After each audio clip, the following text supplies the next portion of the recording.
The following program is a PodcastOne.com production. From Hollywood, California, by way of the Broken Skull Ranch, this is the Steve Austin Show. Give me a hell yeah. Hell yeah. Now, here's Steve Austin. All right, everybody, welcome to the Steve Austin Show. I am coming to you from Agua Dulce, California. I'm out on the set of Broken Skull Challenge. It's Monday. As I hold this microphone and recorder in my hand, I'm pacing around my trailer. We start work tomorrow. The only reason we have off today is because the art department is out there resetting the challenges. We changed everything up so that the guys coming out tomorrow and the next few days won't know what we're about to throw at them. Got to keep them guessing. This show is going to be really kick-ass when it comes out on country music television here in a couple of months whenever they decide to start airing this thing. I'm very excited about it. And y'all know, I just got back from Texas. Went down there for about a week. Got a chance to go down to the Broken Skull Ranch, South Texas location, and visit my family and hang out and try to relax a little bit. Ted Fowler 361 came down. We opened up a can of audio whoop-ass last Thursday, shooting the breeze and having a good time. And Teddy went back to Rockport. And my wife and I were the only ones down there at the ranch. And I was trying to relax. And it had rained a couple days pretty hard, back to back. And I told my wife, I said, well, why don't we go ahead and make a lap? We'll make some margaritas, we'll take a lap with the dogs, and I'll put everything back in the barn and get ready to leave out here and get back to Los Angeles. So I made a couple of margaritas. We were making a lap, and we were staying on the all-weather roads because it had rained 2 days back-to-back very hard. Now, Ted had told me how hard it rained out there, and he sent a video of it on the phone, and I watched it. But when I got out there, I was figuring, hey, man, the sun came out so hot. I think it's bright enough and hot enough that it dried this mud up. So we'll go out there in the four-wheel drive pickup, leave it in two-wheel drive, and make a lap. Everything was going fine until I decided to cut across the pasture by a stand known as Stone Cold. No, I did not name the stand Stone Cold. Somebody else did. And that was where we hit a problem. All of a sudden, we sank in the mud. And I said, oh, man, this is not good. I got a margarita I just made, and this is one of those about quadruple margaritas. And I'm thinking to myself, the grass is very tall. We are in deep mud. I got 3/4 of a margarita. I'm wearing flip-flops. There's snakes out, rattlesnakes. It's about 1.5 miles back to the headquarters. And this is going to be a real miserable trip if I've got to trot 1.5 miles in my flip-flops trying to drink a margarita, because ain't no way I'm going to get out there amongst them mosquitoes, and much less the rattlesnakes, who are an imminent threat to bite me on my toes, my foot, or my shin, or my calf as I'm walking through this tall grass, because right now it's rattlesnake season. So I sat there, and I never panicked. I remained calm. And there's a light on the dash of my pickup truck, and it says service four-wheel drive. It has said service four-wheel drive for almost about 9 to 12 months now. Obviously, I haven't had the time to take it to the shop to get the four-wheel drive serviced. My wife was in the truck a few months back, and she couldn't get the four-wheel drive to work. So I said, dude, there's only one way to find out, and that's to push a button. And I pushed the auto four-wheel drive button, and nothing happened. I put it in gear, tried to reverse out of there, and sank a little bit deeper in the mud. And I said, okay, I'm smart enough, and I've been around enough and been in enough mud to know not to dig myself in a hole. So then I got out of four-wheel drive and decided to go the manual route and hit the four-wheel low button. I put it in reverse, looked out, and saw that my front wheels were spinning a little bit, so that meant that my four-wheel drive was working. I tell you what, I did about 3 reverse to drives, nothing too hard and heavy, and then just hit that reverse and hit a steady pace and started easing back out of that mud. I mean, this was like a miracle, people. This is like the Red Sea parting. The water's parting. I think it was the Red Sea when Moses parted that water. This is along those epic proportions, because this was some serious black mud that we was about to be stuck in. And I'm telling you, it was divine intervention. Somebody was watching over us, because there's no way There's no way we should have been able to back out of that mud like I backed out of it. Now, I will give myself credit. I'm a damn good driver. I'm a hell of a driver. I know mud. I don't live in mud, but I've been around it enough and been in it enough and stuck in it enough to know when I got real lucky. I got a little bit of skill on that day. I was 99% lucky and 1% skill, but we got out of that mud. And I'm telling you, I'm glad we did, because it was about 1.5 miles back to headquarters. I had a margarita in a big tumbler with 4 shots of tequila in it, flip-flops, and a lot of rattlesnakes out there, and I didn't want to make that trek on foot and risk getting my sorry ass bit because I was so stupid not to listen to Ted Fowler 361 say how muddy it was at the ranch. There's one thing that I don't know if I've ever really talked about on this podcast is, well, while I'm bragging about myself being good in the mud, is my ability to back up using a side view mirror. Whether it's a Ford Bronco or my Chevy Z71, dude or man, I can back up 60 miles an hour and stay straight down the road. Don't know why or how I can back up so fast or why I'm so good at it. I guess it's because chasing them hogs with my brother-in-law Mitch, I got lots of practice driving backwards. So anyway, we made our way to the perimeter road. I breathed out a sigh of relief and said, we got lucky, and I took a big old swig of that margarita, and we cruised on back to the damn ranch house. And that was my story about damn near being stuck in the mud. And I'm telling you, my wife was about to just go absolutely bat crazy on me because she knew when we got in that mud, it was all over but the crying. And somehow I finagled our way out. So I got to be the hero of the day. And that's my story about being stuck in the mud. Hey, later on in the podcast, I kept telling you guys about, 4th of July coming and what we were going to do, what we might do, come out here to Agua Dulce and get away from Marina Del Rey and those firecrackers. But we decided to stay in town. And I got a story that happened on July 3rd out there at the 316 Gimmick Street location that I'm going to drop on you as soon as I come back from my first break. Today what I'm going to basically do is answer some Q&As that you guys sent into the show. Since I'm out down here in location and I ain't really got nobody to talk to, I'm going to answer the questions that you guys been sending in because I've been asking for them and y'all been sending in, and we're just going to sit here and we're going to shoot the breeze and we're going to answer questions and have a good time. But before I get to that, and I got to take care of my first spot, I also want to take care of the fact of it was a little bit of a disturbing day today because I found out that the word on the street was Steve Austin had gotten Roddy Piper fired from PodcastOne for one of the podcasts he did. And those rumors are all over the internet. And today was a great day for me. They announced that I was going to be on the cover of the WWE 2K16 video game.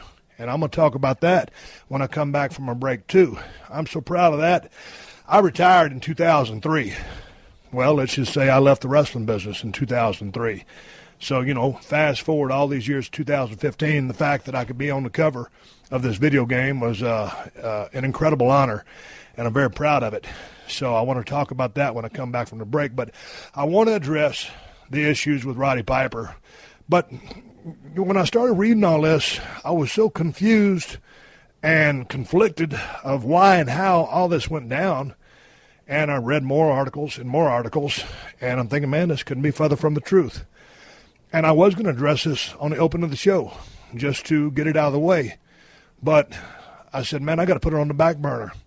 And I'm not doing this to string you along to get you to listen to the show, but I'm going to cover the Roddy Piper rumors about me getting him fired from PodcastOne on the close of the show. And if you want to just fast forward to that, be my guest and fast forward to it. This ain't about a download. I just want to answer the question. There's no heat there. There's no nothing.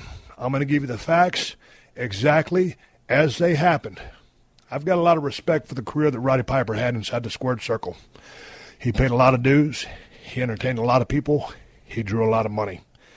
But the stories about me getting him fired from PodcastOne.com, not true. And I will cover that on my close here at the end of the show. But anyway, let's take care of a little bit of business before we come back to the body of the show and answer the questions you guys sent in, the questions at SteveAustinShow.com. Like I said, it was just announced today that I am the cover superstar on WWE 2K16 video game, and I'm proud as a peacock of that. It's a great honor. But, speaking of video games, someone also showed me another video game that looks very, very cool, and it's called Game of War. Now, have y'all got this app on your phones yet? This is finally something you can get on your phone that you can download that's worth it. If not, go get it at downloadgameofwar.com. Downloadgameofwar.com. So here's the cool thing about Game of War. It's got an in-game chat translation feature. This feature can even translate another language's internet slang. So if you're here in the U.S. and you're playing somewhere in Russia, this chat feature will translate all your comments to Russian and all their comments to English. Talk about breaking down the language barrier. That's the ticket. You can make new friends all over the globe, and you're going to want to do that in order to build your alliance so you can attack and defeat other empires. Now, I can see why millions of people are addicted to this game. Check it out for yourself. Get the app at downloadgameofwar.com and get a chance to win a Game of War t-shirt autographed by yours truly, me, a global icon and a national treasure. For your chance to win the signed t-shirt, you need to download the Game of War app now. Take a screenshot and tweet it to @PodcastOne with the hashtag #AustinGameOfWar. Again, for a shot at the free autographed t-shirt, get the Game of War app at downloadgameofwar.com. Take a screenshot of it and tweet that screenshot to @PodcastOne with the hashtag #AustinGameOfWar. Winner will be chosen randomly from all valid entries received.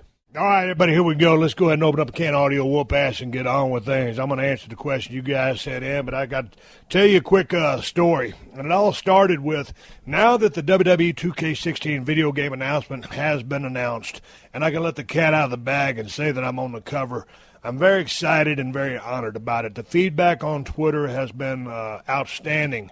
About 99.9% people are happy about it. The other people... 0.1, looking for a current superstar, whatever. Hey, man, I understand everybody's sentiments and thoughts and opinions on this matter. When I got the call several months ago, and it's funny because all this was going on back in the day when I had alleged heat with WWE, and everybody thought that there was a big rift between us. But I knew this was going to happen way back then, and I couldn't say anything because it was kayfabe. Wasn't time to announce it yet. And, of course, we end up lining up the podcast thing, and that happened. But it's always the thing about the alleged heat. So, anyway, this thing has been, and so many of these things in life, as you well know, are business dealings and things that are take a while to be developed, and the concept and the selection process. I mean, all these things take time. So when I got the phone call that they wanted me to be on the cover of the 2K16 video game, I was astounded and very honored. And, I've been gone a long time. And to be remembered in such a way that they would dust me off out of the closet and bring me back out is a very humbling experience. And like I said in a couple of the interviews, when you look at the roster back then in that Attitude Era, and I'm not blowing smoke up the Attitude Era's ass. This is a family-friendly show. It's not all about the Attitude Era. I'm way down with everything that's going on today's product, and these guys and gals in the ring I couldn't be more excited for because, they're living, what I wanted to do with my life, be a professional wrestler, sports entertainer, whatever. But I just wanted to one more time give credit to all those guys that I worked with back in the Attitude Era because, hey, man, it ain't a one-man show. Yeah, I got to work on top. But when you look, like I said in some of the interviews, at all of the guys that have been inducted into the Hall of Fame already and guys that will be inducted into the Hall of Fame in the next near future, we just literally had one of the best rosters in the history of the business. And so, man, you don't get a chance to do something like this by yourself. And so I appreciate the opportunity. I'm thrilled to death. I had a wonderful professional wrestling career. I absolutely loved living my life on the road. with all the headaches, hassles, and good times and bad times and high times and low times and all the things that happened, man, it was the thrill of a lifetime. And like I said in that video WWE made for me, I had to ride off into the sunset a little bit sooner than I would have liked, but it is what it is. And, man, I'm a happy camper. And to be brought back, again, it goes back to, people either dig you or they don't dig you or they kind of dig you. And due to the fact that the overwhelming support that I've had through the fan base over my entire career, and the powers that be, I guess, recognize that or whatever, but they put me on the cover of the video game, so I appreciate it. I'm very honored and very excited about it. But here's the story. So we're out there now that the cat's out of the bag. So we're filming outside of Los Angeles, probably about 40 miles from where we do Broken Skull Challenge. And it's on this 10,000-acre movie ranch. And, man, this ranch, as you can see in the opening part of that video, how spectacular the landscape was, these rolling hills and grass. It was absolutely beautiful. When I rolled through there, I'd never seen 10,000 acres in California, not much less Los Angeles, and 40, 50 miles out of Los Angeles, where you have 10,000 acres that are connected in one piece.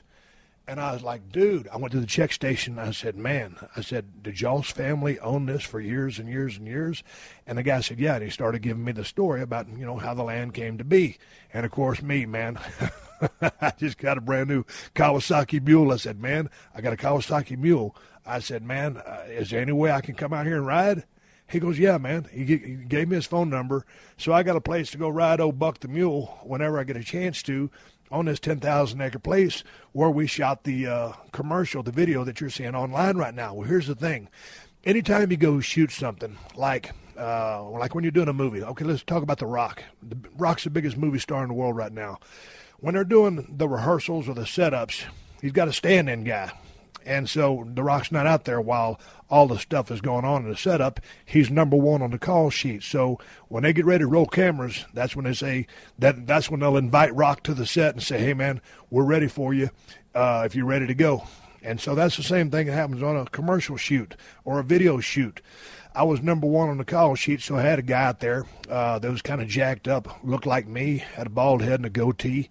And he was out there, and they were filming all the stuff with him. And there's a couple of faraway shots. And they figured, well, maybe we'll use him on the faraway shots, a body double. And then all of a sudden, when you watch that video and you can see me unearthing that Smoking Skull belt, I reach down in there and I wipe that dirt off that belt. And they had the body double guy do that.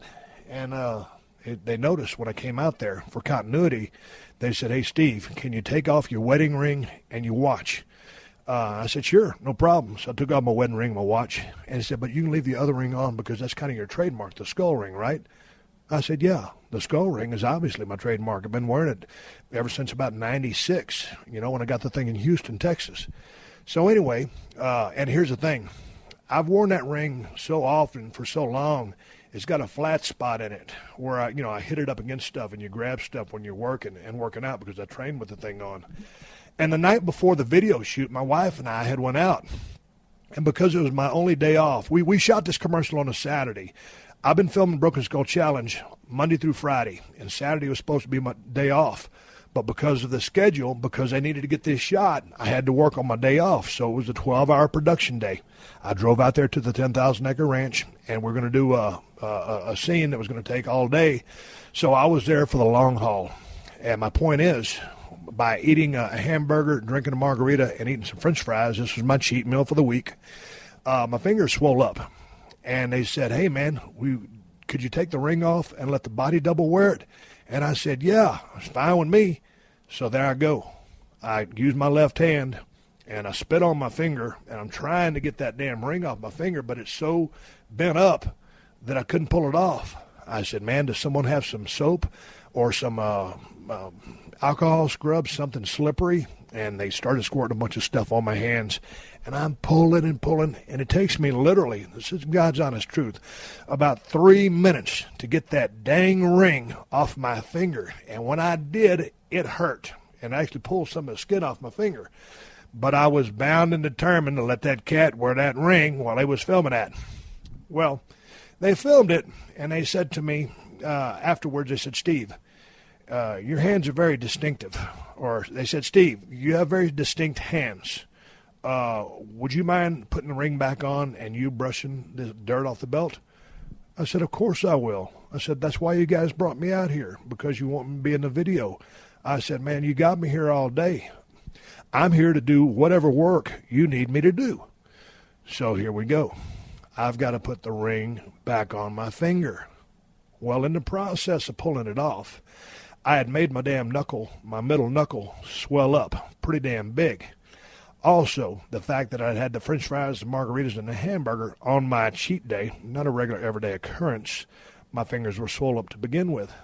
So I go putting this ring back on my finger. And let me know if you've ever had an experience like this. I'm pushing that damn ring on. It's not like this little thin wedding band I got on. This thing's probably 1 millimeter or 2 millimeters wide. That skull ring, because of the top part of it, is very tricky. When you put the ring on, it's very light and it's solid and it's very comfortable. It's not a hollowed out back. So I go to try to put that ring back on my finger, and mister, I am shoving with everything I got to get that ring back on my finger. It won't go. We got the alcohol scrub. We got soap. We got suntan lotion. We got everything for lubrication. I needed some KY jelly and a shoehorn. And finally, I'm starting to panic. I'm really about to start to panic because that thing got stuck right there on the fattest part of my knuckle, because my fingers are kind of skinny once they join onto my hand, but my knuckles are kind of big and gnarly. So that's what makes a ring so tricky to get on my hand, coupled with the fact that it was already swollen and everything from the salt. I'm about to start panicking here, and I'm thinking, man, they're going to have to call a fire department out here, not like they did to my trailer over in Agua Dulce because I fell in the shower. But I got this ring stuck on my finger for a shoot, and it ain't going nowhere. It ain't going on, and it won't come off. So finally, I stuck my finger in my mouth and tried to use my teeth as leverage to push the ring on. And my double looks at me and goes, Steve, you're going to break your teeth out. And I said, man, I don't care. I've got to get this ring either on or off my finger because I'm in trouble. So maintaining my composure as 100 people watch me try to get this ring either on or off my finger is first and foremost on my protocol of things that I must do. So I remain calm with steely resolve, because on that day I was Stone Cold Steve Austin, a BMF if there ever was one, stomping mud holes in anything in its sight and walking them dry. I got the ring back on my finger. Just by a frog hair, I got that ring back on my finger, and it was a 5-minute struggle. And when I got it back on, the rest of my finger immediately swole up. So I would carry around a bag of ice to try to keep the swelling down. I looked at the director, who was a really, really nice guy from Sweden, and maybe it wasn't the director. It might have been the guy working next to him. And I said, man, I'll do anything you want for this video shoot. I'm happy to be here. But that's the first and last time this ring is going to come off my finger. I think they understood exactly what I was talking about and where I was coming from. So anyway, I got the ring back on my finger. We shot the rest of the video. You'll see the rest of the video as it, keeps going and unfolding. But that was the story of the start of the ring story that happened on July 3rd. Our neighbors, Bucky and Cindy, invited us over there to their house to drink a beer and have a steak. Well, we had just come in from Texas. We were tired. We literally had just flown in, and it'd been a long day, and didn't really feel like doing anything, but our neighbors are really good people, so we decided to go over there and hang out with them. And, man, I'm sitting there having my beer, and I'm drinking a Mayberry IPA from El Segundo Brewing Company. Good beer, and real good beer. And so I'm sitting there thinking, I said, man, ever since I went to this video shoot, my finger has been swole up and very sore. I would like to take this thing off now if I could get some assistance. And so, boy, all of a sudden, the brain trust started going to work, and it was my wife, myself, Bucky, my buddy, and Cindy, his wife. And they said, well, you ought to try to shrink that finger down, so what if you put ice on it? So they got me a big bucket of ice and some water, and I stuck my hand in there like a big-ass bear mitt, and there's water. and I got a beer in there because I was fixing to drink another Mayberry IPA, so I got a beer stuck down in there, and I'm going to send you the picture that we took that night of me icing my hand trying to make the swelling go down so I could pull this ring off. So anyway, I soaked my fingers in there for about my whole hand for about 5 or 10 minutes. And back in the day when I played football, I was used to getting into, the ice tub or using ice, the swelling of stuff all the time because that's what you used to do and you're used to it. Well, I haven't had my big-ass mitt stuck in a big thing of ice in a long time, and my fingers were cold as hell and frozen to death. So finally, I pulled my hand out, and I said, all right. I said, if that don't do it, we're just going to skip it, and then I'll give it a try. I got to dry it off first. That moisture kind of made my finger a little tacky, and it's not going to come off. So they went inside, and they got some Hawaiian Tropic. No, it was Banana Boat. Some Banana Boat gimmick suntan lotion, some alcohol scrub, and some WD-40. And I told him, I said, listen, I'm going to tell this story on a podcast. This is a straight up shoot. I said, I'm telling this story on the podcast. I said, I ain't putting no gimmick suntan lotion or anything else on my finger. If I'm going to tell a story, it's got to be real deal. So I got to use that WD-40 because that's what a working man uses to get a nut off a bolt. That's what a working man uses to lubricate something out there in the field. The working man. So I figure I'm going to use what the working man does because I'm a working man myself. And I got to make this the most macho story ever, especially if I'm going to tell it on my family-friendly podcast. We use that WD-40, and we put that little gimmick thing on that little red sticker, that little red rod that comes in there. And we got WD-40 all up underneath that ring and got all over the rest of my finger. And I grabbed a towel to grab the ring with my left hand and give a real damn pull. And I started pulling. I did a tug-of-war. I did about a 3-minute Broadway, me and that ring on my finger. And after doing this thing 2 weeks ago, I knew that one go was all it's going to be. If you don't get it on the first go, it ain't coming off because that finger's going to swell up more, and then you're really pissing in the wind, pardon my French, as far as trying to get anything accomplished. So we failed. The attempt failed. And I'm sitting there, I take a sip of my beer, and I'm thinking, dude, I said, this ring has to come off because now my part of my finger where that safety is really needs to come off. And so Bucky, who's a woodworker, as a hobby, and he tinkers with everything, he goes to his work shed and brings back a flexible hacksaw blade, very thin.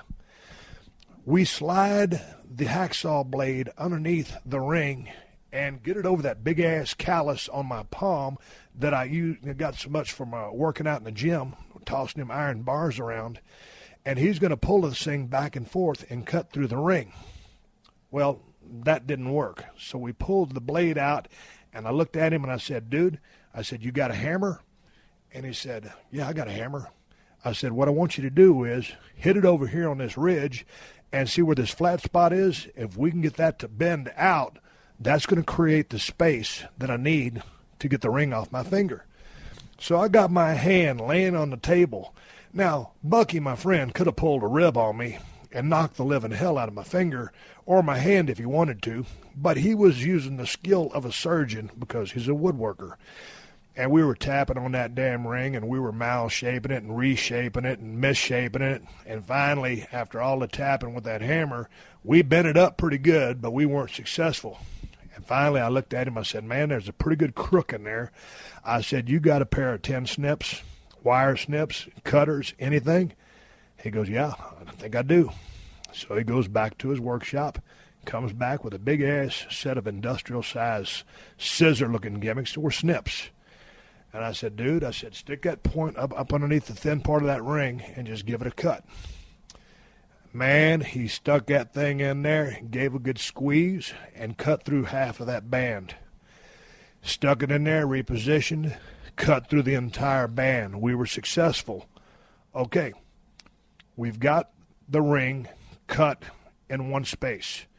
Now we've got to pry it off because even with that space, my finger is too big to slide out of there, and now we have some sharp edges.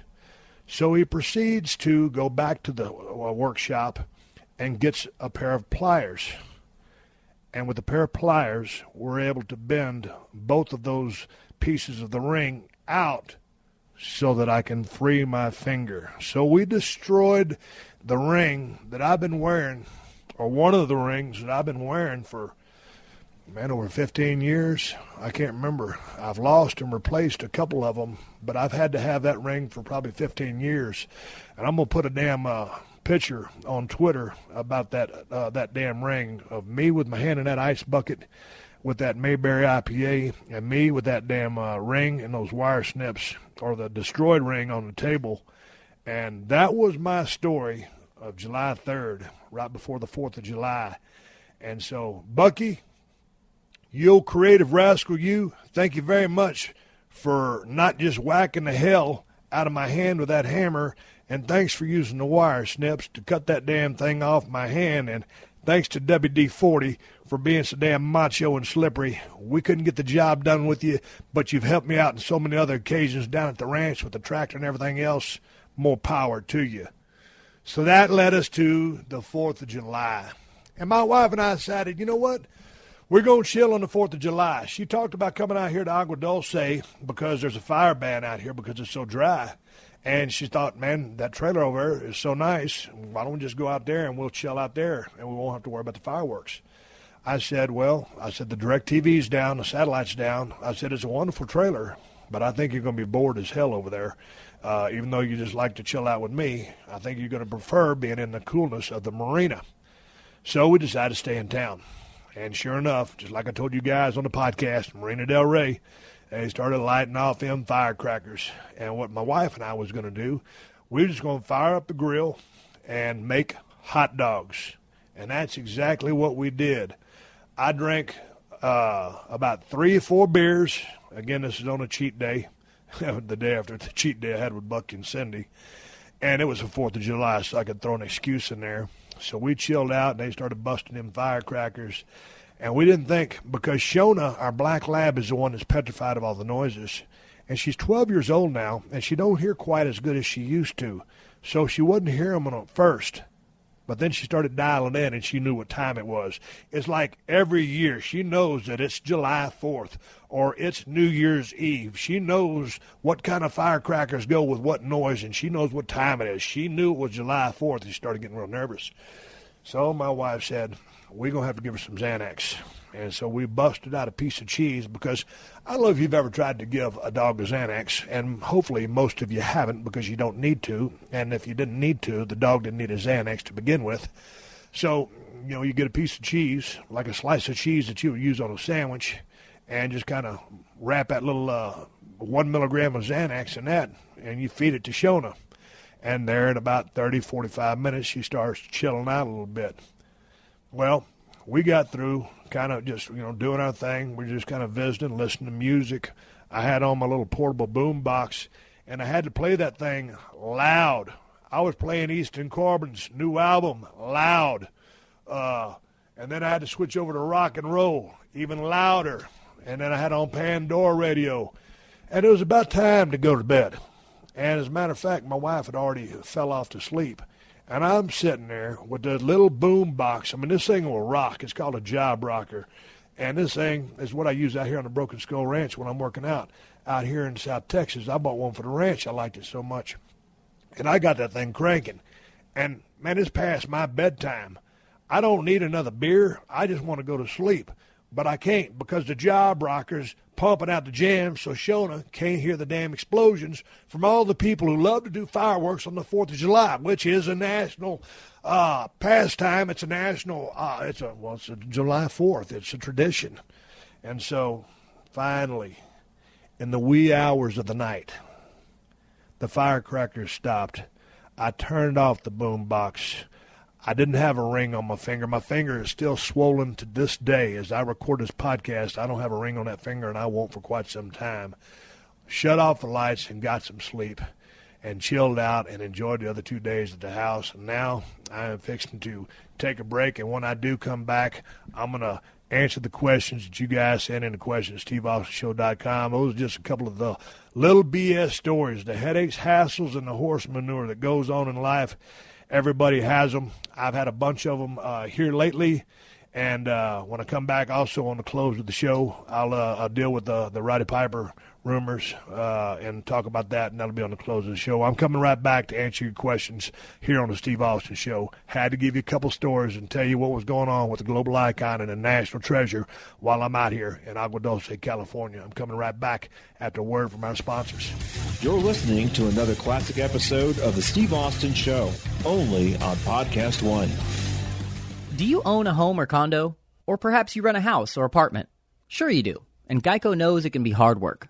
Because whether you own or rent, you still have to fill it full of your stuff. Your furniture, the flat screen, and all the boxes of stuff that have been sitting there ever since you moved in, but haven't unpacked.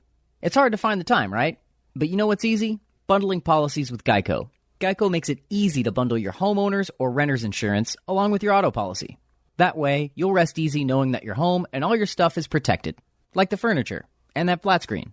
Plus, getting a quote on homeowners and renters insurance is super easy through Geico. It's a good thing, too, because you already have so much to do around your home. You know, like going through all those boxes of stuff. Visit geico.com, get a quote, and see how much you could save. It's Geico easy. Visit geico.com today. That's geico.com. Well, you know, life is starting to pick up again. It's the last few months of the year, and it goes by like Friday, Saturday, and Sunday of the week, doesn't it? Days are getting shorter, social calendars filling up, work getting hectic, and suddenly it's hard to find the time to work out. It's easy to fall out of good habits when exercising, during the fun season turns into the busy season, but putting off working out leads to the same old New Year's resolution to getting back in shape. But this is where Fitbod's Smart Workout app comes in, because it is scientifically tailors an exercise program to your goals, equipment, and schedule so you can keep your calendar full and your summer gains. Fitbod app has really changed the game, and where it's changed the game is progress. That's right, you can set some goals and you can have somebody there, like a trainer, keeping you accountable and helping you progress and grow and change and do different workouts. And that change is Fitbod's algorithm that updates your fitness plan as you go. Fitbod's Smart Workout app creates a custom dynamic exercise program based on your goals, experience, equipment, and then varies your routine to avoid overtraining. Their algorithm uses data and analytics to scientifically build your best next workout and maximize results. See your muscle usage, recovery, achievements, and workout streaks right in the app. You're in control with workouts designed just for you, so you get exactly what you need. Keep your workout momentum going. Get personalized workouts from Fitbod that get tougher as you do. Get 25% off your prescription or try out the app for free when you sign up now at fitbod.me/Steve. That's 25% off your subscription or try it free at fitbod.me/Steve. The Steve Austin Show. The Steve Austin Show. All right, this first question is a little bit of a long one, but I'm going to kind of pare it down and get to the brass tacks of it. And he says the name you don't hear mentioned very often is Skandor Akbar. His parents got him hooked on wrestling as a kid, and they were totally immersed in it and would just yell at the TV screen. And this guy grew up on Ted DiBiase and people like that over in the Bill Watts promotion, and got to see live shows in Arkansas. And Akbar had so much heat way back in the day, and he just was a big fan, and he was scared to death of Skandor Akbar. He thought he was a great heel, and he said he'd love to hear me discuss Skandor Akbar, or at least my thoughts on him. And this is coming from Jerry in Northwest Arkansas. Man, Jerry, again, I've talked about Skandor Akbar many times on this podcast, and it's the same old story.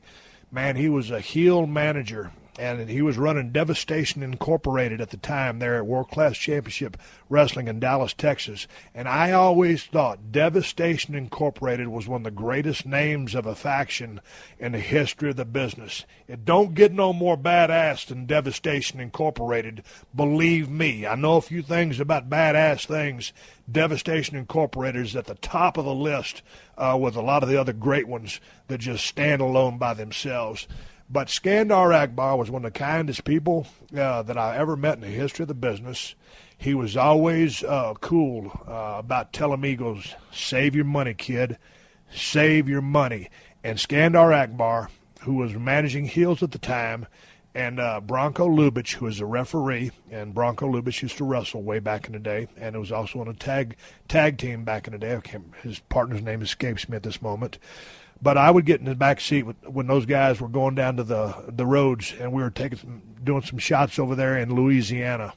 And I didn't have nobody to travel with because I was a young punk kid in the promotion that nobody else wanted to ride with because they was all savvy veterans, and they were doing their thing. They already had their riding partners. It was all carved in stone for those guys, and I understand that. Later on, guys like Gary Young and all those other guys would befriend me and take me in their cars and give me the 411 on the business, and they told me a million things that helped me out so much. But Skandor Akbar and Bronco Lubitsch would tell me stories the whole time, and I would ask questions and sit in that back seat. And Jim Ross got a chance to know Skandor Akbar very well throughout the course of his career, and I know Jim has a lot of good things and good memories of Skandor Akbar. I remember it was a couple of years ago that Jim told me he was going to go down somewhere and that Akbar was going to be there. And I said, "Man, you're going to see Skandor?" He goes, "Yeah, I'm going to see him in 2 weeks." So I said, "Man, if I write you a letter, will you give it to him?" He goes, "Well, sure I will." So anyway, I wrote Skandor a letter and put it in an envelope and sent it to Jim. And Jim got to the convention and he saw Skandor, and I just wrote in a letter about how much he influenced my career and about how much he had helped me, and in riding down the roads, how he helped shape my vision of the business, and some of the things that would come up later on in my career would be totally unexpected, but a lot of the things that I could expect, and just to work hard and to learn the business and to save my money. That's what he preached, save your money, just like Bruiser Brody did when he come through there. I'll never forget the story. He told me one time when Brody first came into the territory, and Skandor was talking to Brody, and Ak asked him, he goes, "How you doing on money?" And at the time, Bruiser Brody had a bunch of cans of tuna fish in a shopping basket, cans of tuna fish. And Ak looked at him, he goes, "You'll be fine," because he knew Brody was saving his money just eating out of tuna cans. So I wrote Skandor a letter, and I thanked him for everything that he bestowed upon me, all the knowledge that he gave me. And then, not too long after that, he passed away, and I got nothing but high respects and good things to say about a real honorable man that contributed much to the learnings of a young white meat babyface when I started back in the business of pro wrestling in 1990 and turned in to be the Rookie of the Year. So he was a hell of a man, a hell of a mentor, a hell of a guy who would go out of his way to help anybody in the business out who he figured would listen to him and would apply it as it pertains to stepping inside a squared circle and putting on a show for folks. So, Jerry, over there in Northwest Arkansas, that's my thoughts of Skandor Akbar. And if I had somebody sitting here riffing with me, I would probably be able to tell you a bunch of different Skandor stories. But right now, I'm all jammed up, and that's what happens when you made a living, getting hit in the head with steel chairs, but having a good time doing it. Hey, here's another question, and here's a question, dude, comes from Dan in Kentucky, and he says, "Steve, what was your relationship with the Big Boss Man like?" I think he was a pretty underrated cat. He wasn't the most charismatic dude in the world, but he really took on that role really well. He was believable, and that goes a long way in my book. Thanks, Steve. Swig of whiskey for the working man. Man, let me tell you about Ray Traylor. Big Boss Man was an absolute sweetheart. Everybody on the whole crew loved Ray. He was funny. He always had a smile on his face, quick-witted, sarcastic sense of humor. Glass is always half full. And don't say he was underrated. Everybody knew that Boss Man was a great big guy. Great working punch, and man, yeah, he was believable. That prison guard thing, the whole thing he did, he was very charismatic. He was very charismatic, a very charming guy to talk to, and a guy that when he was talking and telling a story, Ray told great stories. And God dang it, he lived a bunch of great stories too. I wish he was still here with us. But man, Ray was great, and I always tell the same two stories over and over and over again about Ray. I give you two of them. One of them was we was at St. Louis in the Kiel Center, and I was going to work a major angle with Big Boss Man. And I can't remember who I was working with, But during the match, he's supposed to come out there and blast me with the steel chair and cause me a loss. Well, all of a sudden, man, we get that part of the match, and I'm waiting for Ray to come out and blast me with the steel chair, and nobody comes. Ray Traylor, the big boss man, ain't nowhere to be seen. So they call an audible. They send Jerry Briscoe out to the ring to hit me in the head with a steel chair. Now, why Jerry would hit me in the head with a steel chair didn't really make sense, but they had to call an audible and send somebody. So they sent Jerry Briscoe, who I love to death. But here's the thing. Jerry's from Oklahoma, and he's a shooter, and he's tough as nails. And he suplexed me over there in Kuwait, chicken wing suplexed me, and I'll never forget it. And we laugh about that all the time. He's one of the sweetest guys you'll ever meet, but he's tough as nails. So anyway, Jerry's not really used to using, steel chairs, and because the older generation didn't really use them too many times, and they weren't swinging them like the young generation started swinging them. And he wanted to take care of me as well. That's how nice of a guy Jerry Briscoe is. So, man, he comes out there and hits me with a pretty weak chair shot. But, again, I love Jerry Briscoe, and he was taking care of me. So I go down, 1, 2, 3. I lose the match, and I come back. And if this was the Unleashed show, I thank Jerry. But I was looking for Ray Traylor. I was looking for the big boss man. We was fixing to work an angle. And I've never, ever got loud or in anybody's face, really in the history of the business. But that night in the Kill Center, I let Ray have it. I cussed him up and down. I mean, I can't duplicate. Even if I was on the Unleashed show, I could not believe that he wasn't out there to hit me with the steel chair. And, all Ray could say was, man, I'm sorry. And what happened was Ray, the big boss man, was in the back shooting a breeze, just laughing and joking, talking with Undertaker.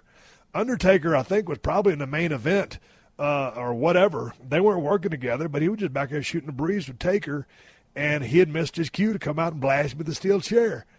So I said, we're supposed to work a big-ass angle. And I gave him about every four-letter word I could give, and that's my Ray Traylor story. The other Ray Traylor story I'll give you is this one right here. And I told this a million times, so you people that have heard it before, I'm sorry, but you people that are new to the show, I'll tell it.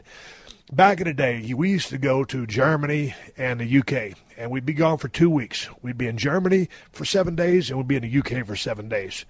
And the heel bus and the babyface bus. And, man, I'm telling you, we was rocking and rolling.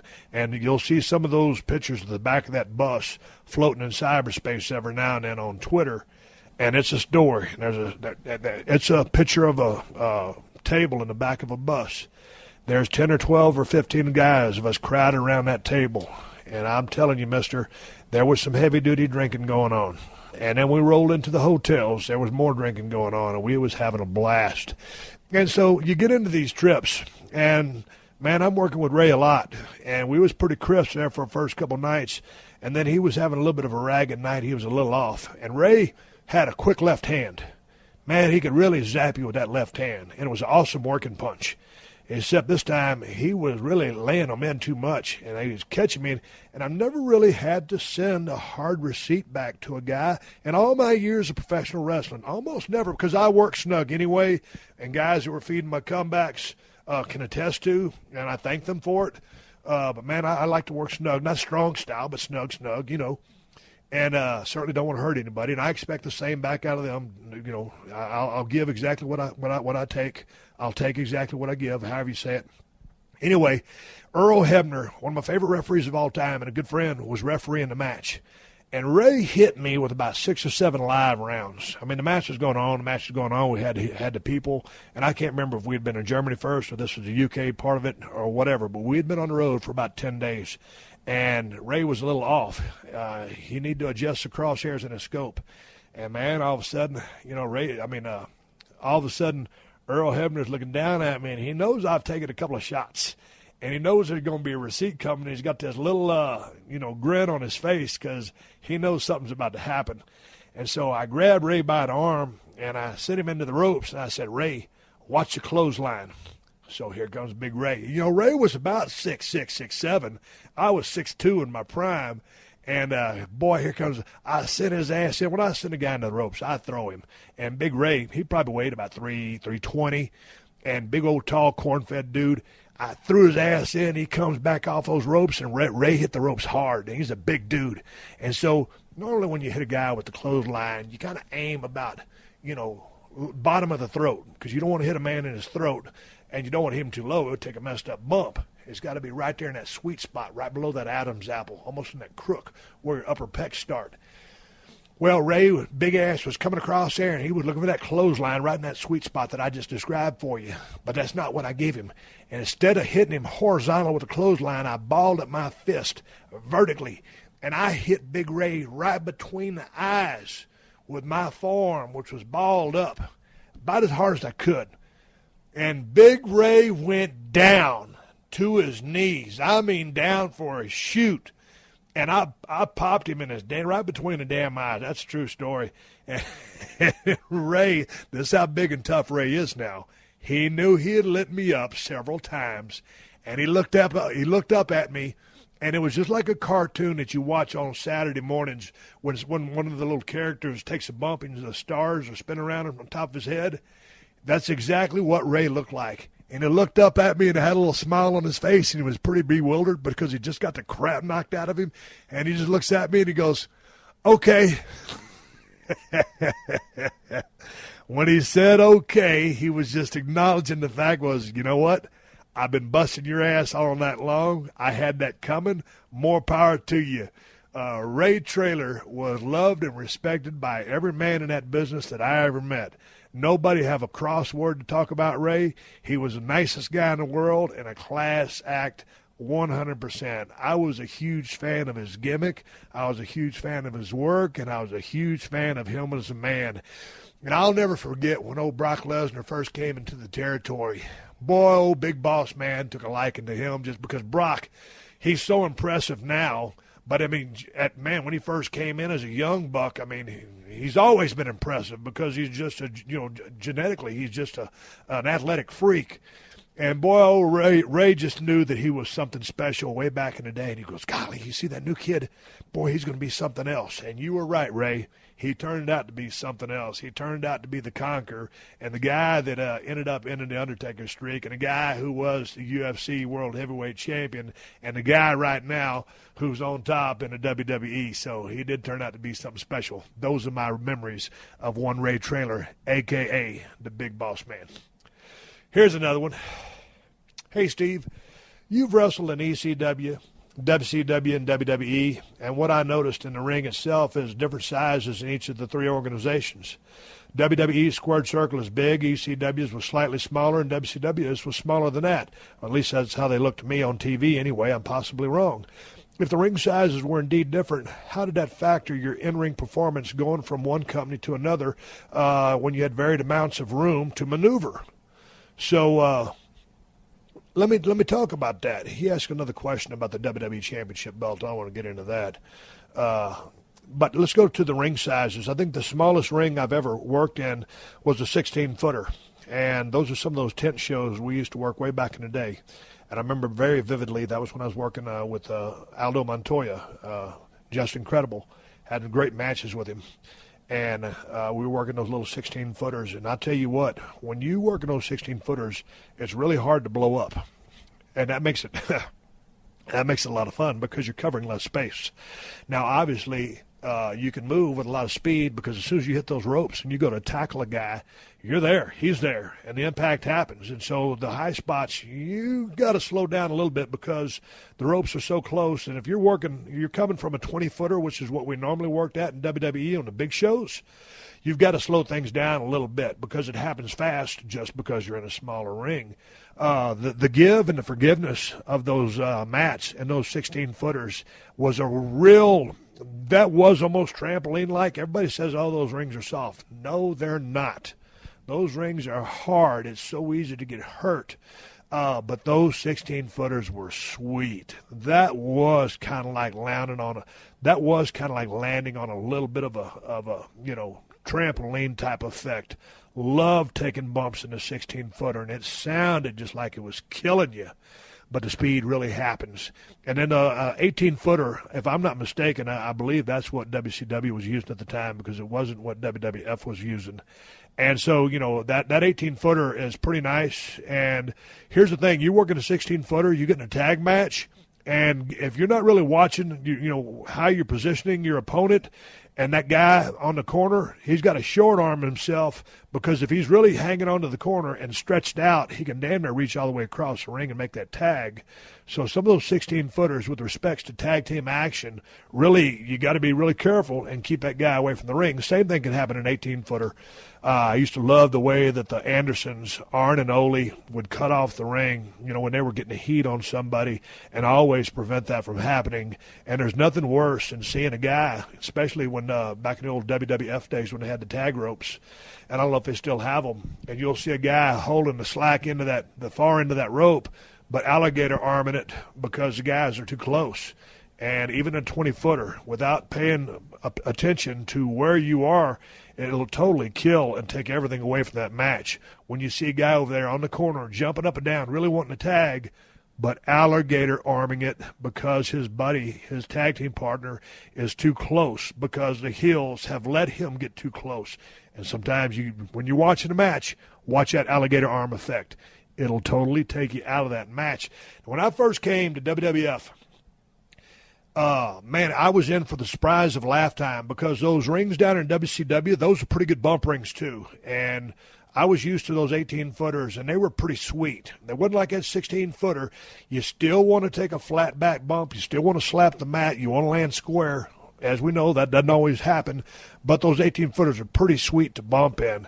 And I tell you what had happened was, and this is the word on the street, back in the day, WWF kind of had those real springy 20-footers, but Vince didn't like the way that looked on TV because it was just going up and down. And this was also the era of the Andre the Giants when Hogan was well over 300, one-man gang, all of those big guys. I mean, hell, half the territory was 300 pounds or better, and so they stiffened up those rings to take away that effect on TV. And all of a sudden, that's when I rolled in from ECW, and I started, taking a couple of bumps in those rings, and I was like, whoa, hold on for a second here, mister. Something's real different. These rings are hard. I'm talking about real hard. So in WWF, for a long time, those rings were snug as hell, and you've got to adjust your work style accordingly. And after many years, you would think that with all the technology that man has, one would be able to construct a ring that was forgiving on the body and not hurt so much when you took a bump. But it was impossible to do that. These rings hurt. Finally, they came up with a different ring, and basically it's a steel structure. And on the bottom, is angle iron. Then you've got your 2x12s going across it. You have a small roll, maybe about a quarter-eighth inch of felt, and then you have that mat. And today's rings got a little bit more give to them for bumping than those old WWF rings that I started in on late 95, 96. Those damn things were hard, and today's rings are more forgiving, but make no mistake about it. When you bump and work in a 20x20 squared circle for a living, and you don't take a flat back bump, and the laws of gravity and physics apply, and discombobulation happens because of travel and all the room for error, things happen in the ring, it's a rough way to make a living, and that's the bottom line on rings and how they are. But I think the guys, don't get me wrong, like I'm saying, there is no easy ring to bump in.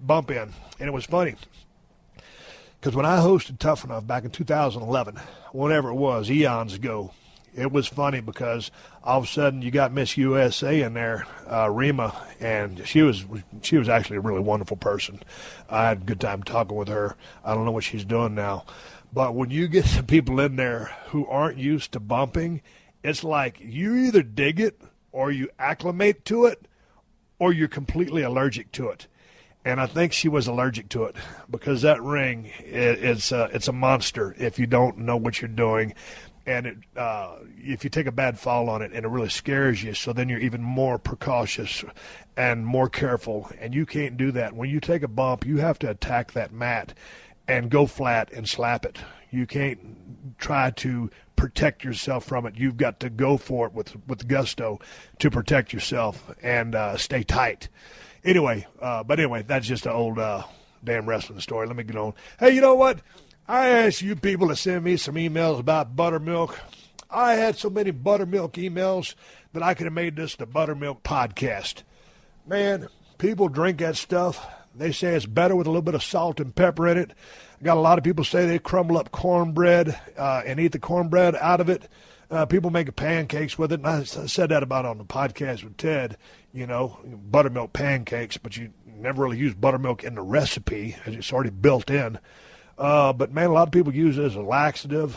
Some people use it for indigestion, all kinds of different stuff. But I had this guy right here, he throws jalapenos at his every now and then, and that's from Mark Allen Hall over in Columbus, Ohio. He's been drinking buttermilk since he was a kid.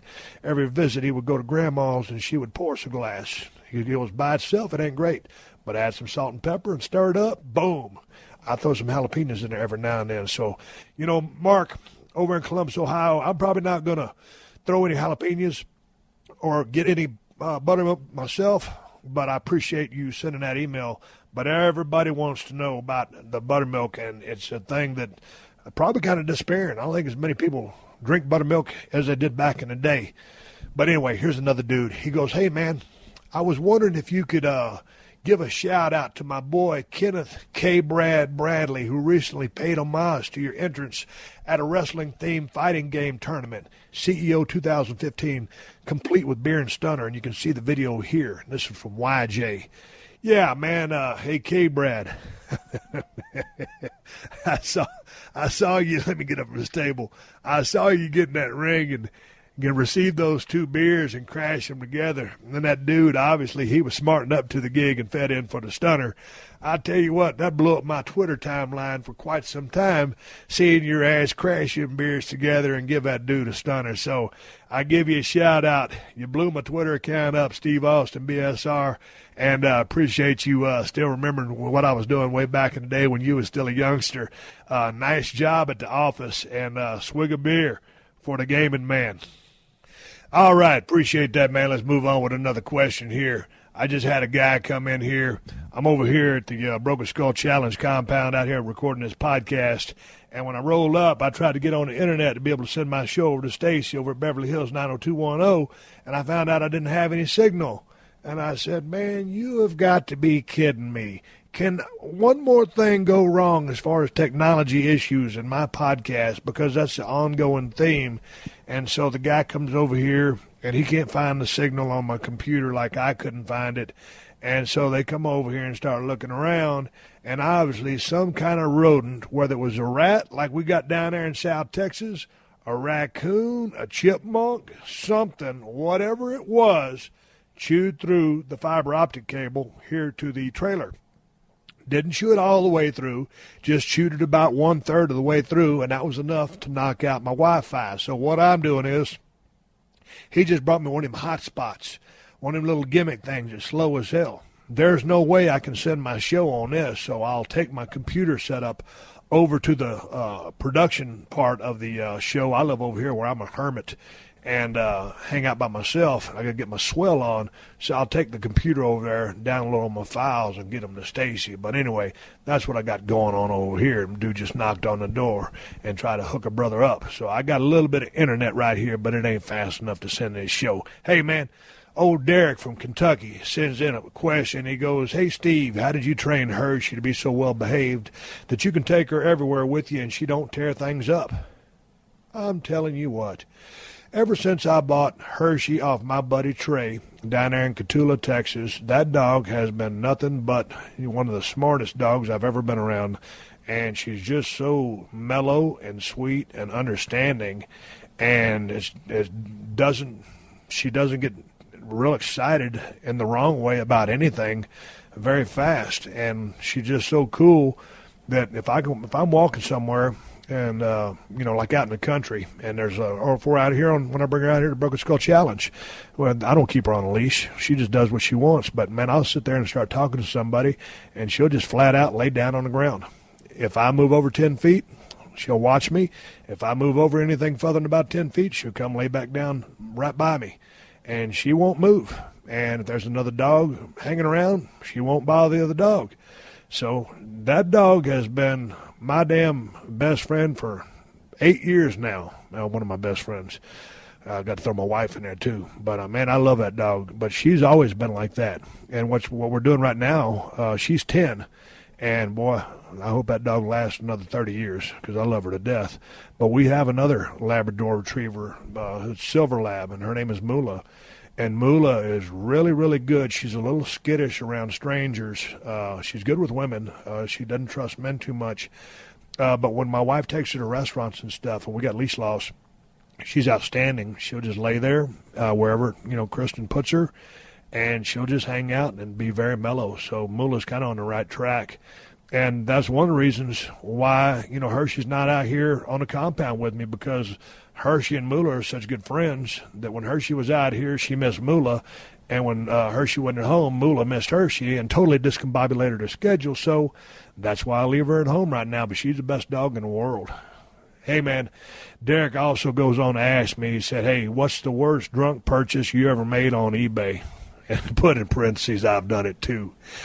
I bought 2 Ford Broncos on eBay, and I bought an 87 El Camino Conquista model. 87 was the last year of the El Camino, black and silver, out of Florida, cream puff.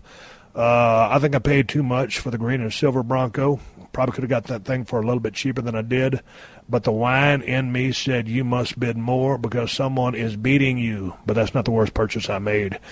I collect porcelain enamel signs, and one time I got all fired up and spent way too much money on a sign, and then my wife found out about it, and she said, you paid that much for that? And I said, yeah. She said, why?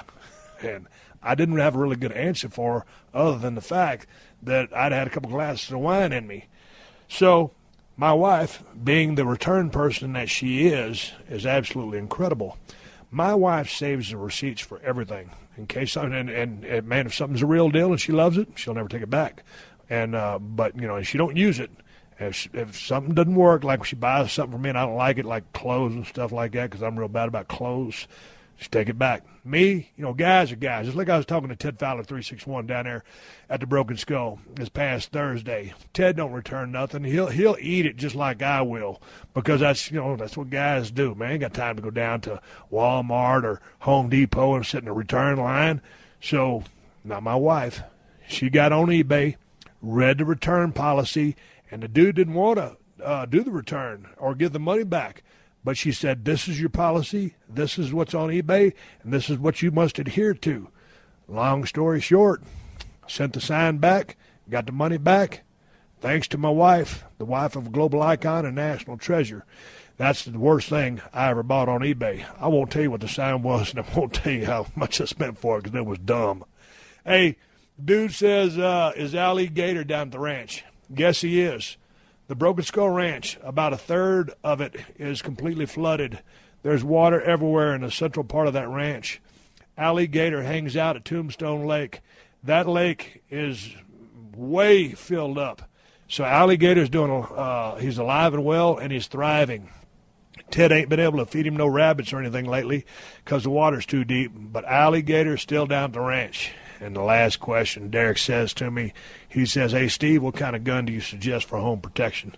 Also, do you have a concealed carry permit? No, I don't have a concealed carry permit. Man, I would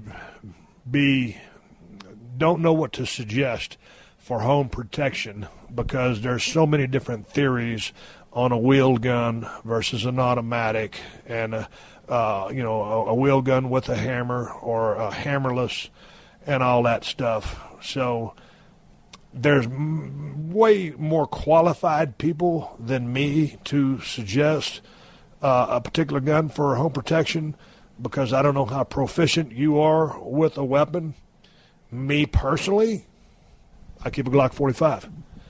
And just because I got single actions. I got Kimbers. I got enough pistols, whatever. I just don't want to have to worry about a safety if it's cocked and locked and all that other stuff. With that Glock, I got one in the pipe, clip's full. That's my rig. I'm not suggesting it. I'm not endorsing anything. I'm just saying that's my rig. And so it's easy and it works for me. And you can leave that gun in a mud puddle for a year and pick it up, and it's going to work. It's hard to mess that thing up. All right, everybody, give me the go-home cue. It's time to wrap up this podcast and ride off into the sunset. I don't have a word of the day. I'm here to just put the rumors to rest about, well, here's the headline of one of the articles I'm fixing to read you, and these articles were all over the internet and cyberspace today. This is from WrestlingInc.com. It says Steve Austin may have caused Roddy Piper's podcast to be canceled. Here's the article. Roddy Piper's podcast returned today without the aid of host PodcastOne.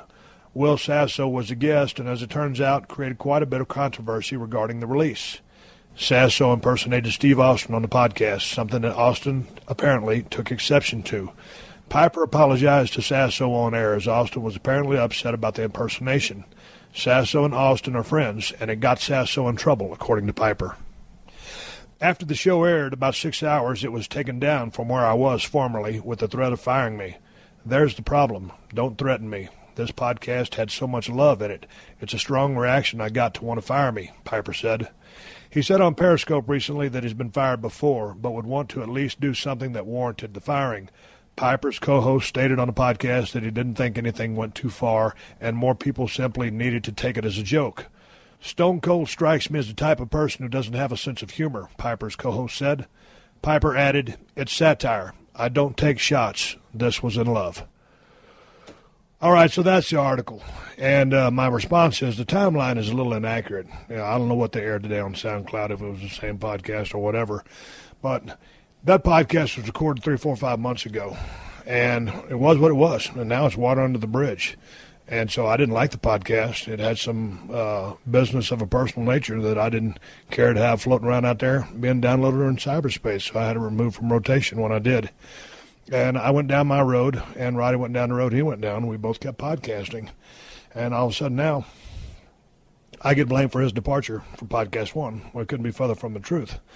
Hey, man, I'm 50. I ain't got time for no soap opera. I don't want no BS in my life.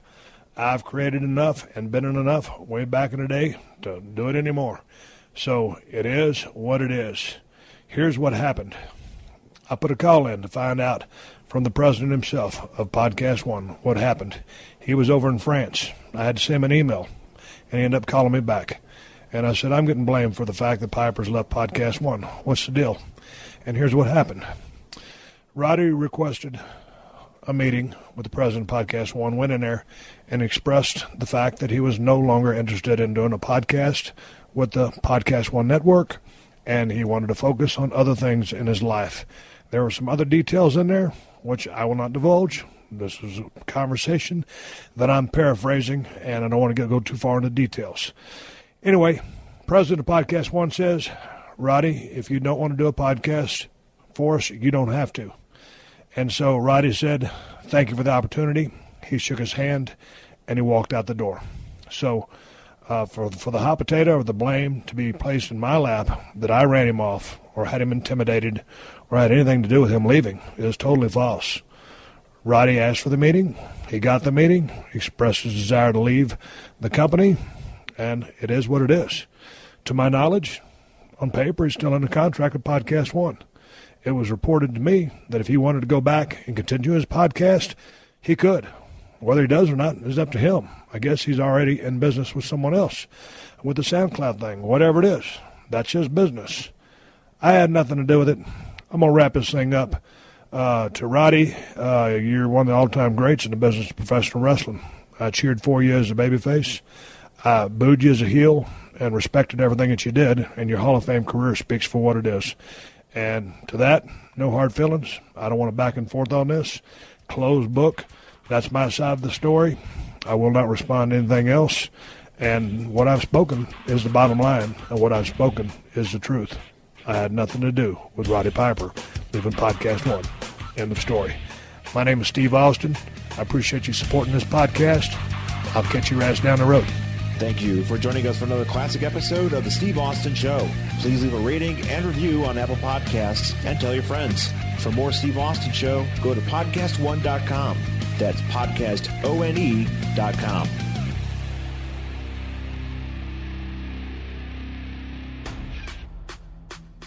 What's up, everybody? It's All-Star and World Series champ Nick Swisher here, and I'm stoked to tell you about my new podcast, The Nick Swisher Show, right here on Podcast One.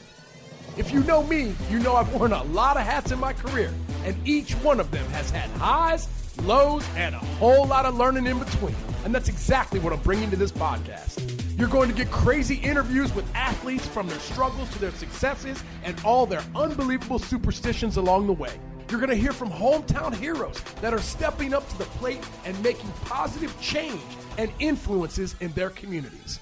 I mean, we've got scientists, coaches, comedians. I'm telling you, whether you're an athlete, a parent, a coach, or just looking for a little energy in your life, then Home Plate is right here. It's old school soul with new school vibes. It's the Nick Swisher Show, coming soon wherever you get your podcasts. Yo, what's good? It's your boy, Big Brother Jake, a.k.a. Jake Warner, my government name. Check it out. I host a show called the Big Brother Jake Podcast, and I've taken my talents to the biggest and baddest platform on the planet. That's right, baby, Podcast One. My show is unique as I talk about everything. Life, sports, entertainment, being a single dad juggling several jobs. I'm a hot mess, but it's damn entertaining. Subscribe and review now on Apple Podcasts and listen on Podcast One or wherever you get your podcasts.